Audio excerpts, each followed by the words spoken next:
안녕하세요. 8월 25일 수요일 아침입니다. 말씀과 함께 새롭게 오는 소망의 아침을 시작하겠습니다. 쇠렌 키르케고르는 최악의 죄는 교만하여 하나님 앞에 서기를 원하지 않는 것이다 라고 이야기합니다. 출애굽기 8장 1절로 15절까지 말씀을 본문으로 하여 번영의 저주, 창조주 하나님의 구원 능력이라고 하는 주제로 함께 은혜를 나누기를 원합니다. 온 세상을 피로 뒤덮고 백성들은 마실 물과 생활에 필요한 물을 구하기 위해 나일강변을 파고 고통을 당하지만 바로의 마음은 요지부동이었습니다. 완악한 바로가 하나님의 백성을 보내지 않고 7일을 보내고 하나님이 두 번째 재앙을 모세와 아론을 통해 선포합니다. 오늘 본문도 내 백성을 보내라. 그들이 나를 섬길 것이라는 여호와의 명령으로 시작합니다. 바로가 완악하게 마음 먹고 그 명령을 거절하면 개구리로 애굽 온 땅을 치시겠다는 경고의 말씀이 이어서 나옵니다. 여호와를 알지 못하는 바로는 창조주의 주권과 권위를 무시함으로써 참혹한 재앙을 애굽 땅에 불러옵니다. 하나님이 재앙으로 애굽 땅 바로와 그 신민들 그리고 그 땅을 치시는 이유는 동일합니다. 내 백성을 보내라. 그들이 나를 섬길 것이니라. 내가 만일 보내기를 거절하면이라고 말씀합니다. 이번에는 이스라엘 자손이 광야에서 절기를 지킨다든지 여호와께 제사를 드려야 한다는 언급 대신 나를 섬길 것이다 라고 말씀합니다. 즉 여호와 하나님을 섬길 것이라는 확고한 동기와 목적이 제시됩니다.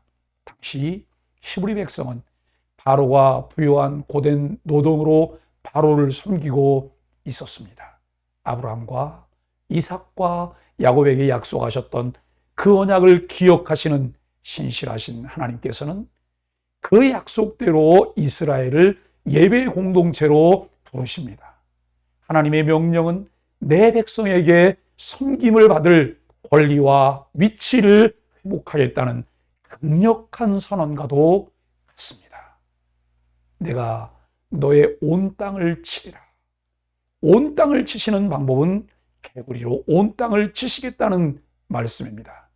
나일강이 피로 변해 강의 물고기들이 죽는 것이 첫 번째 재앙의 핵심이었다면 두 번째 재앙은 역으로 강에서 개구리가 무트로 올라와 온 땅을 뒤덮어 침실과 침상은 물론 화덕과 반죽 그릇에까지 가득 차는 재앙입니다. 하나님께서 창조의 질서를 통해 영역과 한계를 정하시고 그곳에서 각각 위치를 지키도록 하셨습니다. 개구리 재앙은 창조의 질서와 연관이 있습니다. 창조 때 하나님은 바다 짐승은 물에서 번성하게 하셨고 그들을 포함한 모든 피조물을 사람이 다스리게 하셨습니다. 그런데 창조의 질서가 역전되어 번성한 개구리가 사람을 괴롭힙니다. 창조의 질서에 부합하지 않는 현상은 인간에게 재앙입니다. 개구리 재앙도 애굽의 마술사들이 따라하기는 했지만 그것도 한계가 있었습니다. 물이 피로 변하기는 했지만 그 피를 물로 되돌려 놓을 수는 없었습니다. 개구리 재앙도 강에서 개구리를 불러낼 수는 있었으나 되돌릴 수는 없었고 10가지 재앙 중 요술사들이 흉내낼 수 있는 것도 마지막입니다. 궁, 침실, 침상, 집, 화덕, 떡반죽 그릇 등은 주로 축복하거나 저주할 때만이 언급되는 대상입니다. 당시 애굽 사람들은 나일강의 수호신 크눔의 아내 헤케티 여성을 섬겼는데 헤케티의 얼굴이 왕성한 번식력으로 알을 많이 낳는 개구리 형상이어서 가산과 풍요의 여신으로 여기며 숭배하였습니다. 하였습니다. 하나님은 그런 애굽 사람들에게 너희가 그토록 숭배하는 풍요의 상징 개구리를 내 궁과 침실과 침상과 집과 화덕과 떡반죽 그릇에, 즉 온 땅에 뒤덮게 해주겠다고 선언하셨습니다. 사실 하나님을 모르는 자들이나 하나님을 영원롭게 하지 않는 자들에게 세속적 번영은 오히려 저주와 멸망의 이유가 되는 예들이 많습니다. 사람의 제일된 목적은 하나님을 영원롭게 하는 것과 그를 영원토록 즐거워하는 것인데, 그렇게 하지 않고 위치를 이탈하게 되는 것이 불행입니다. 하나님이 주셔야 번영도 진정한 복이며, 그 번영의 목적을 바로 알고 사용할 때 하나님께 영광이 됩니다. 하나님은 사랑하시는 자들에게 때를 따라 적절한 은혜를 베풀어 주시는 분이십니다. 개구리 재앙은 피 재앙과 어떤 면에서 유사하고 또 어떤 면에서 다른가요? 창조 질서가 어그러지면 평온한 일상에 어떤 영향을 끼칠까요? 애굽의 요술사들도 개구리를 땅에 올라오게 하는 요술을 부릴 수 있었지만 개구리를 나일강으로 돌려보낼 수는 없었습니다. 결국 바로는 모세와 아론에게 이스라엘 백성을 보내 제사를 드릴 수 있게 해주겠다고 약속합니다.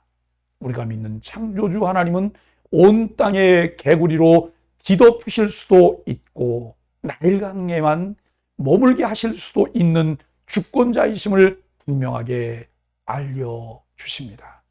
다산과 풍요의 상징 개구리가 아무리 좋다 하여도 그것이 나일강에 머물 때에만 좋은 것인데, 끝없는 사람들의 욕심은 그 한계와 영역을 지키지 않아 결국 재앙을 불러온다는 사실을 분명히 기억하여야 합니다.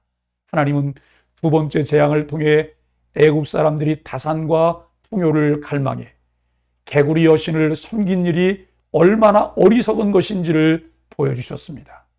하나님만이 세상의 모든 것을 뜻대로 주관하실 수 있는 분입니다. 그러므로 하나님 외에 다른 것을 의지하는 것은 어리석은 선택입니다. 바로의 간절한 요청에 의해 모세는 하나님께 간절한 마음으로 부르짖으며 간구했습니다. 창조주 하나님의 은혜를 얻지 못하면 늘 자기 중심적인 삶을 살다가 심판을 자초하게 됩니다. 그 심판이 임할 때에 마음을 돌이키지만 이미 그때는 많은 것을 잃고 난 후가 아닙니까? 창조주 하나님의 능력 앞에 인간은 순복할 수밖에 없습니다.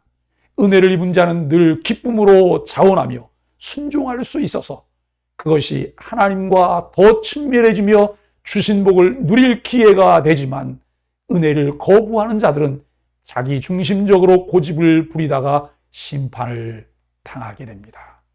완고하던 바로도 인간으로 할 수 없는 것을 인정하며 그 완고한 태도에 균열이 나타납니다. 재앙에서 벗어나게 해줄 수 있는 이는 자신이 의지하던 것이 아니라 여호와 하나님이라는 것을 알아가기 시작합니다. 바로는 모세에게 요청하여 재앙이 물러가는 것을 보았으나 그의 얄팍함은 또다시 약속을 뒤집습니다. 어렵고 힘들 때 서원하며 기도합니다. 무엇이 필요할 때 간절함으로 하나님께 서원합니다. 그러나 그것이 이루어지면 마치 손바닥을 뒤집는 것처럼 하나님 앞에 약속하며 서원했던 것을 뒤집습니다. 그러나 하나님은 언약에 신실하신 분이십니다.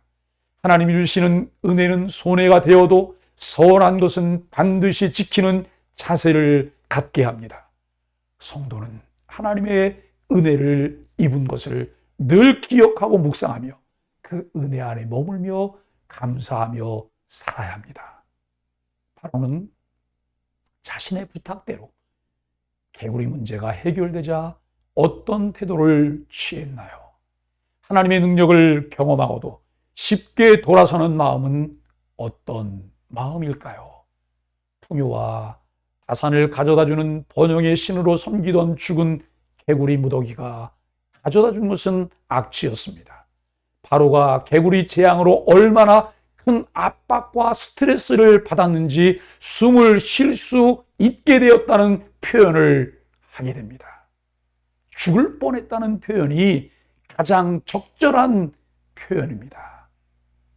하나님의 징계와 심판이 임한다면 그것을 피할 자가, 거기에서 살아남을 자가 아무도 없다는 것을 우리는 기억하여야 합니다. 그런데 모세의 기도로 숨을 쉬게 되니 바로의 마음은 변했습니다. 그것이 인간의 어리석음입니다. 하나님의 은혜와 말씀이 아니면 우리 마음의 심지가 뿌리를 내릴 수 없습니다. 사랑하는 소망의 가족 여러분, 참 경건은 하루아침에 얻을 수 있는 것이 아니죠. 매일 아침 우리에게 배달되는 소망의 아침을 꾸준하게 성실히 묵상하며 그것을 마음에 새기고 글로 남겨서 사랑하는 소망의 가족들과 공유할 때 우리의 신앙이 더욱 견고하게 세워집니다. 그 말씀을 통해 우리에게 주시려는 메시지를 귀 기울여 듣고 함께 기쁨으로 따르는 소망의 가족들이 되기를 예수 그리스도의 이름으로 간절히 축복합니다. 함께 기도하겠습니다. 숨을 쉴 수 있게 됨을 보았을 때 주님 뜻을 거스른 바로처럼 우리들도 위기에서 벗어났다고 주님 등진 적은 없었는지 돌아보며 회개합니다. 주님이 숨통을 열어주신 은혜의 시간을 사망에 이르는 불순종으로 채우지 않겠습니다. 매 순간 주께서 베푸신 은혜의 손에 이끌려 능동적으로 순종하며 주님과 같은 곳에 시선을 맞추며 살게 하여 주옵소서. 예수님의 이름으로 간절히 기도합니다. 아멘.